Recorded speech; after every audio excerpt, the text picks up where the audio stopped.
ஒரு மகிழ்ச்சியான செய்தி. இதயம் நல்லெண்ணெயின் விலை லிட்டருக்கு ரூபாய் 105 குறைஞ்சிருக்கு. செப்டம்பர் 2023ல 1 லிட்டர் இதயம் நல்லெண்ணெயின் அதிகபட்ச விலை ரூபாய் 503. ஆனா இப்ப 1 லிட்டர் இதயம் நல்லெண்ணெயின் விலை ரூபாய் 398 மட்டும்தான் தமிழ்நாட்டுல. அப்ப இனிமே எல்லாரும் இதயம் நல்லெண்ணெய் வாங்கலாம் இல்ல? தமிழக சட்டசபை கூட்டத்தொடர் கவர்னர் உரையுடன் இன்று துவக்கம். தமிழக சட்டசபை கூட்டத்தொடர் இன்று காலை 9:30 மணிக்கு கூடுகிறது. ஆண்டின் முதல் கூட்டத்தொடர் என்பதால் கவர்னர் ரவி உரையாற்ற உள்ளார். அவரது ஆங்கில பேச்சை சபாநாயகர் அப்பாவு தமிழில் எடுத்துரைப்பார். அத்துடன் இன்றைய சட்டசபை நிகழ்வு நிறைவு பெறும். கடந்த ஆண்டு சட்டசபையில் உரை நிகழ்த்த வந்த கவர்னர் ரவி தன் உரையின் முதல் பக்கத்தில் உள்ளதை படித்துவிட்டு சில கருத்துக்களை தெரிவித்தார். பின் வாழ்க தமிழகம், வாழ்க பாரதம், ஜெய்ஹிந்த், ஜெய் பாரத் என்று கூறி 4 நிமிடங்களில் உரையை நிறைவு செய்தார். அதன் பிறகு அரசுக்கும் கவர்னருக்கும் இடையே சீரான உறவு இல்லை. பல்கலைக்கழக துணைவேந்தர் நியமனம் தொடர்பாக மோதல் நீடிக்கிறது. இந்த சூழலில் வழக்கமான நடைமுறையின்படி சட்டசபையில் உரையாற்ற அரசு தரப்பில் கவர்னருக்கு அழைப்பு விடுக்கப்பட்டுள்ளது. சபாநாயகர் அப்பாவு கவர்னர் மாளிகைக்கு நேரில் சென்று கவர்னருக்கு அழைப்பு விடுத்தார். இன்றைய கூட்டத்தில் கவர்னர் தன் உரையை முழுதும் படிப்பாரா அல்லது தவிர்ப்பாரா என்ற எதிர்பார்ப்பு எழுந்துள்ளது. கவர்னர் என்ன செய்வாரோ என்ற பதற்றத்தில் ஆளும் கட்சியினரும் உள்ளனர். இன்று சட்டசபை கூட்டம் முடிந்ததும் சபாநாயகர் தலைமையில் அலுவல் ஆய்வுக்குழு கூட்டம் நடக்கும். அதில் சட்டசபை கூட்டத்தொடரை எத்தனை நாட்கள் நடத்துவது என்பது குறித்து முடிவு செய்யப்படும். கவர்னர் உரை மீது 1 அல்லது 2 நாள் விவாதம், அதன்பின் முதல்வர் பதிலுரை இடம்பெற வாய்ப்புள்ளதாக தகவல் வெளியாகியுள்ளது. இந்த கூட்டத்தொடரில் அண்ணா பல்கலைக்கழக வளாகத்தில் மாணவி பாலியல் வன்முறைக்கு உள்ளாக்கப்பட்ட சம்பவம், சட்டம் ஒழுங்கு பிரச்சினை, ஊரக உள்ளாட்சிகளில் தனி அலுவலர்கள் நியமனம் உட்பட பல்வேறு பிரச்சினைகளை எழுப்ப எதிர்க்கட்சிகள் தயாராக உள்ளன. எனவே காரசாரமான விவாதத்திற்கு பஞ்சம் இருக்காது. அரசு தரப்பில் ஊரக உள்ளாட்சிகளுக்கு தனி அலுவலர்கள் நியமனம் உட்பட பல்வேறு சட்ட மசோதாக்கள் தாக்கல் செய்யப்பட்டு நிறைவேற்றப்பட வாய்ப்புள்ளதாக தகவல் வெளியாகியுள்ளது. மக்கள் அதிருப்தியை சமாளிக்க பொங்கல் தொகுப்புடன் பணம். முதல்வர் ஸ்டாலின் பரிசீலனை. தமிழக அரசு சார்பில் ரேஷன் அட்டைதாரர்களுக்கு பொங்கல் பரிசு தொகுப்பாக பச்சரிசி, வெல்லம், கரும்பு உள்ளிட்ட பொருட்கள் வழங்கப்படுகின்றன. அத்துடன் பணமும் வழங்கப்பட்டு வந்தது. இந்த ஆண்டு பொங்கல் பரிசு தொகுப்பில் பணம் இடம்பெறவில்லை. நிதி நெருக்கடி காரணமாக பணம் வழங்கவில்லை என நிதியமைச்சர் தங்கம் தென்னரசு தெரிவித்தார். வரும் 9ஆம் தேதி முதல் ரேஷன் கடைகளில் பொங்கல் பரிசு தொகுப்பு வழங்கப்பட உள்ளது. இதற்காக அரிசி அட்டைதாரர்களுக்கு டோக்கன் வழங்கும் பணி நடந்து வருகிறது. இம்முறை ரொக்கம் இல்லாததால் பொங்கல் பரிசு தொகுப்பு வாங்க மக்கள் ஆர்வம் காட்டவில்லை.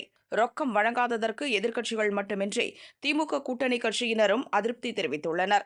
எனவே பொங்கல் பரிசு தொகுப்புடன் பணம் வழங்குவது குறித்து நிதித்துறை செயலர் உதயச்சந்திரன் மற்றும் அதிகாரிகளுடன் முதல்வர் தொடர் ஆலோசனையில் ஈடுபட்டுள்ளார். வேறு ஏதேனும் ஒரு திட்ட செலவை குறைத்து பொங்கல் பரிசு தொகுப்புடன் ரொக்கம் வழங்குவது அரசின் பரிசீலனையில் உள்ளது. இது தொடர்பான அறிவிப்பு சட்டசபை கூட்டத்தொடரில் வெளியாக வாய்ப்புள்ளதாக அதிகாரிகள் தெரிவித்தனர். உண்ணாவிரதம் இருந்த பிரசாந்த் கிஷோர் கைது. பீகார் தேர்வாணைய பணியாளர் வாரியம் கடந்த டிசம்பர் மாதம் நடத்திய தேர்வில் முறைகேடு நடந்ததாக தேர்வர்கள் குற்றம் சாட்டினர். இந்த தேர்வை ரத்து செய்ய வலியுறுத்தி ஜன்சுராஜ் கட்சி தலைவரும் தேர்தல் வியூக வகுப்பாளருமான பிரசாந்த் கிஷோர் பாட்னாவில் உள்ள காந்தி மைதானத்தில் 2 நாட்களுக்கு முன் காலவரையற்ற உண்ணாவிரத போராட்டத்தை துவங்கினார். அவரை இன்று காலை பாட்னா போலீசார் கைது செய்தனர். வலுக்கட்டாயமாக போலீசார் ஆம்புலன்ஸில் ஏற்றி எய்ம்ஸ் மருத்துவமனைக்கு அழைத்துச் சென்றனர். போராட்ட களத்தில் இருந்து பிரசாந்த் கிஷோரை போலீசார் வலுக்கட்டாயமாக கைது செய்தபோது அவரது ஆதரவாளர்கள் வந்தே மாதரம் என கோஷம் எழுப்பினர். போலீசாருக்கும் அவர்களுக்கும் இடையே தள்ளுமுள்ளு ஏற்பட்டதால் அப்பகுதியில் பதற்றமான சூழல் நிலவியது. பிரசாந்த் கிஷோர் மற்றும் அவரது ஆதரவாளர்கள் 150 பேர் மீது போலீசார் வழக்கு பதிந்துள்ளனர்.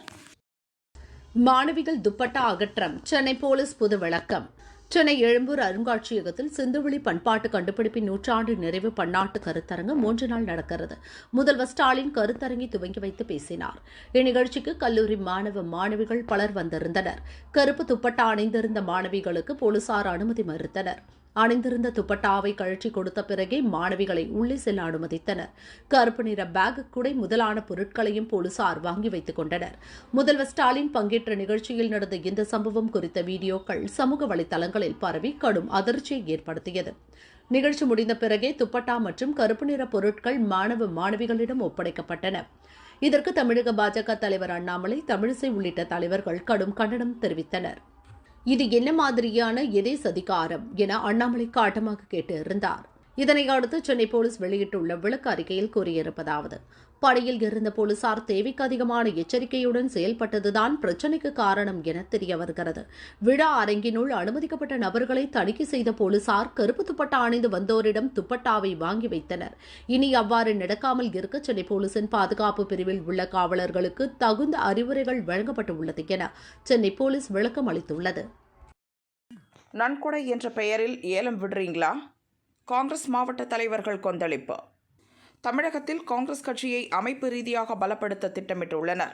கடந்த செப்டம்பரில் தமிழக காங்கிரஸ் செயற்குழு கூட்டம் நடந்தது. அதில் நிர்வாகிகளை மாற்றி புதியவர்களை நியமிக்க தீர்மானம் நிறைவேற்றப்பட்டது. அதன்படி அறிவிப்பு வெளியாகியுள்ளது. மாநில செயற்குழு உறுப்பினர்கள், துணைத் தலைவர்கள், பொதுச் செயலர்கள், மாநில செயலர்கள், மாவட்ட தலைவர்கள் பதவிகளுக்கு விண்ணப்பிக்க விண்ணப்பத்தை பூர்த்தி செய்து வரும் 18ஆம் தேதிக்குள் சமர்ப்பிக்க வேண்டும். போட்டியிடுவோர் விருப்பம் இருந்தால் மாவட்ட தலைவர் பதவிக்கு 5000, மாநில நிர்வாக பொறுப்புக்கு 1000 ரூபாய் நன்கொடை வழங்கலாம் எனவும் கட்சியின் மாநில தலைமை அறிவித்துள்ளது. இதுகுறித்தும் மன்மோகன் சிங் இளங்கோவன் படத்திறப்பு விழா மற்றும் கிராம கமிட்டி பொறுப்பாளர்கள் கூட்டம் நடத்துவது தொடர்பாகவும் செல்வ பெருந்தகை ஆலோசனை நடத்தினார். சென்னை மாவட்ட தலைவர்கள் உட்பட பலர் அதிருப்தி காரணமாக பங்கேற்கவில்லை. அணி நிர்வாகிகள், மாவட்ட தலைவர்கள் என 26 பேர் மட்டுமே பங்கேற்றனர். மொத்தம் 77 மாவட்ட தலைவர்கள் உள்ளனர். இதுகுறித்து மாவட்ட தலைவர்கள் சிலர் கூறியதாவது: மாநில நிர்வாகிகள், மாவட்ட தலைவர்கள் பதவியை ஏலம் விடுவது போல் மாநில தலைமையின் அறிவிப்பு உள்ளது. நன்கொடை என்ற பெயரில் ஏலம் விடுவது எங்களை அவமானப்படுத்துவது போல உள்ளது. மாநில தலைவர் பதவிக்கும் நன்கொடை கட்டணம் விதித்திருந்தால் கட்சியில் சமூக நீதி, ஜனநாயகம் கடைபிடிக்கப்படுகிறது என ஏற்றுக்கொண்டிருப்போம் என்றனர். செல்வ பெருந்தகை ஆதரவாளர்கள் கூறுகையில், மாவட்ட தலைவர்கள் பதவி தகுதியானவர்களுக்குத்தான் வழங்கப்படும். கட்சியில் சிறப்பாக பணியாற்றும் மாவட்ட தலைவர்களை மாற்ற மாட்டோம். நன்கொடை என்பது கட்சி பதவியை விரும்புவோர் விருப்பப்பட்டால் கொடுக்கலாம், கட்டாயம் தர வேண்டும் என்று கூறவில்லை. அந்த பணமும் கட்சி கணக்கில் தான் சேரும். கட்சி வளர்ச்சி பணிகளுக்கு செலவிடப்படும் என்றனர். இன்று வெளியாகிறது இறுதி வாக்காளர் பட்டியல். தமிழகத்தில் இறுதி வாக்காளர் பட்டியல் இன்று வெளியிடப்படுகிறது. இந்திய தேர்தல் கமிஷன் உத்தரவுப்படி கடந்த அக்டோபர் மாதம் வாக்காளர் பட்டியல் திருத்த பணி துவங்கியது. வாக்காளர் பட்டியலில் பெயர் சேர்க்க, நீக்க, திருத்தம் செய்ய, முகவரி மாற்ற பொதுமக்கள் விண்ணப்பம் அளிக்க 1 மாதம் அவகாசம் அளிக்கப்பட்டது. ஆன்லைன் வழியாகவும் ஓட்டுச்சாவடி அலுவலர்களிடமும் நேரடியாகவும் விண்ணப்பம் அளிக்கலாம் என அறிவிக்கப்பட்டது. வாக்காளர் சிறப்பு முகாம் 4 நாட்கள் நடத்தப்பட்டன. இவ்வாறு பெறப்பட்ட விண்ணப்பங்களை பரிசீலித்து தகுதியான நபர்களின் பெயர்களை வாக்காளர் பட்டியலில் சேர்த்து இறந்தவர்கள் பெயரை நீக்கி இறுதி வாக்காளர் பட்டியல் தயார் செய்யப்பட்டுள்ளது. இப்பட்டியல் இன்று வெளியிடப்பட உள்ளது. சென்னையில் மாநகராட்சி கமிஷனர், மற்ற மாவட்டங்களில் கலெக்டர்கள் இறுதி வாக்காளர் பட்டியலை வெளியிட உள்ளனர். இதை அடிப்படையாக வைத்து உள்ளாட்சி அமைப்புகளின் வார்டு வரையறை பணிகளை செய்ய தமிழக அரசு திட்டமிட்டுள்ளது. ஜல்லிக்கட்டு போட்டி நடத்த அரசு நெறிமுறைகள் வெளியீடு.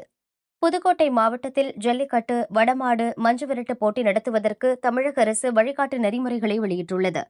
ஜல்லிக்கட்டு நடத்த அனுமதி கோரி மனுவை அரசிற்கு அனுப்பி அரசிதழில் பதிவு செய்து அனுமதி பெற்ற பின் போட்டி நடத்த அனுமதிக்க வேண்டும் என்பதால் ஜல்லிக்கட்டு நடத்தும் விழா குழுவினர் 1 மாத காலத்திற்கு முன் மாவட்ட கலெக்டரிடம் இணையதளம் வாயிலாக விண்ணப்பிக்க வேண்டும். அரசிதழில் ஏற்கனவே பதிவு செய்யப்பட்ட கிராமங்களில் மட்டுமே ஜல்லிக்கட்டு நடத்த அனுமதி அளிக்கப்படும். ஜல்லிக்கட்டு, வடமாடு நிகழ்ச்சிகளுக்கு பார்வையாளர்கள் மற்றும் பொதுமக்களுக்கு உரிய காப்பீடு செய்ய வேண்டும். மேலும் காளைகளுக்கு கால்நடை மருத்துவர்களால் உரிய பரிசோதனை செய்யப்பட்டுள்ளதை விழா குழுவினர் உறுதிப்படுத்த வேண்டும். போட்டியில் பங்கேற்கும் காளைகள் மற்றும் வீரர்கள் குறித்த விவரங்களை அமைப்பாளர்கள் முன்னரே தெரிவித்து முன் அனுமதி பெற வேண்டும். ஜல்லிக்கட்டில் பங்கேற்கும் காளைகளுக்கு எவ்விதமான ஊக்க மருந்துகளோ, எரிச்சல் அளிக்கக்கூடிய பொருட்களையோ செலுத்தக்கூடாது. காளைகளின் மீது ஜிகினா தூவுதல், கண்களில் எலுமிச்சை சாறு பிழிதல், எண்ணெய் தடவுதல் போன்ற காளைகளை துன்புறுத்தக்கூடாது.